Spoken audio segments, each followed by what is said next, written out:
Taigi papasakosime apie kitą ralio pusę arba apie ralio pusę ir visą informaciją, kurią mes turime suvaldyti, matome ir žinome.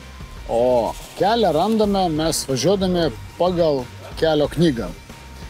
Tai būtent štai atstumas, kuris yra rodomas čia, 2 km ir 500 metrų. Tai būtų tarp langelio 22 ir langelio 23.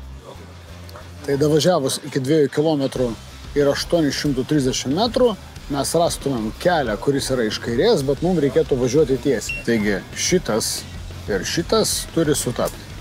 Tuomet mes važiuojame tiesiai. Sekanti užduotis mūsų laukia 2 km 950 metrų. Mes važiuojame į dešinę nuo plataus kelio, sukame į mišką ir už 80 metrų mūsų laukia duobė.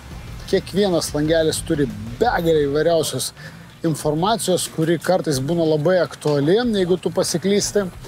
Bet dažniausiai, bent jau aš asmeniškai kreipiu labiausiai dėmesį tik į važiavimo kryptį ir kai kurios pagrindinius ženklus, kaip pavyzdžiui, mažiau matomas posūkis į kairę. Spalvinu aš dažniausiai 2 spalvom, kiti kartais 3 spalvom. Yra įvairiausių spalvinimo variantų. Aš spalvinu žalia spalva būtent kryptį, nors reikėtų galbūt mėlyna spalva, nes tai yra tokia standartinė spalva krypties pasaulio čempionate ir kitose varžybose, bet žalia spalva man labiau matoma. O pagrindinė informacija, kuri jau tokia alarm information, tai ją spalvinu arba oranžinį, arba į tokį raudonumą, kažkokį markerį naudoju. Nes raudona spalva su juoda visiškai nieko nesimato, jeigu taip mes padarytumėm. Tai dalyvaujant varžybose labai svarbu atlikti tam tikras užduotis. Tai yra surinkti vadinamus waypointus, už kurios yra duodamios baudos. Taip pat yra greičio apribojimo zonos, kai mes, tarkim, iš vieno miško turim pervažiuoti kitą ir yra greičio apribojimo vietos, kurios irgi yra baudžiamos labai skaudžiai. Ir taip pat yra stop vietos, tai ženkliukas yra labai mažas, aš pasirašau į didesnį ir dar pabraukiu visą langelį, kad tikrai atkreipti tai dėmesį, nes nesustojimas čia kainuos 5 minučių baudą. O čia galima pamatyti visus mūsų važiavimo, ar visi waypointai yra surinkti, ar nieks nepraleista. Tai yra įrenginys, kurį mes pirmą kartą matome šiuose varžybose.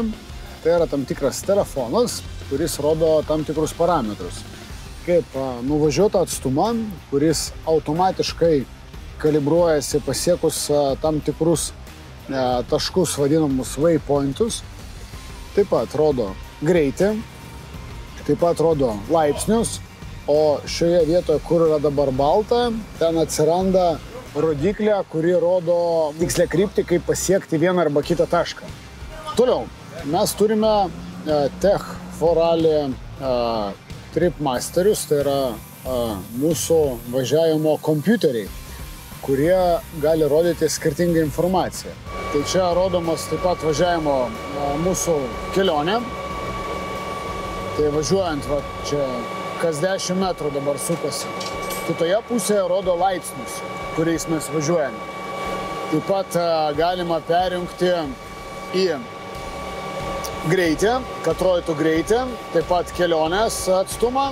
Baudos priklausomai nuo jos reikšmės. Už greičio viršymą galima gauti už kelių kilometrų, tai kelių minučių baudą.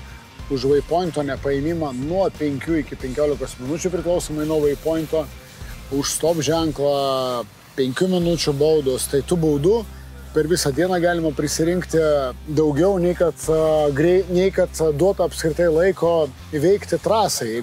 Tai išties toks labai atsakingas darbas, kur reikia kiekvieną langelį sekti. Visų pirma, kad žinoti, kur tu judi, o visų antra, neprisirinkti baudų. Tai pagrindinės misijos ir užduotis yra tokios.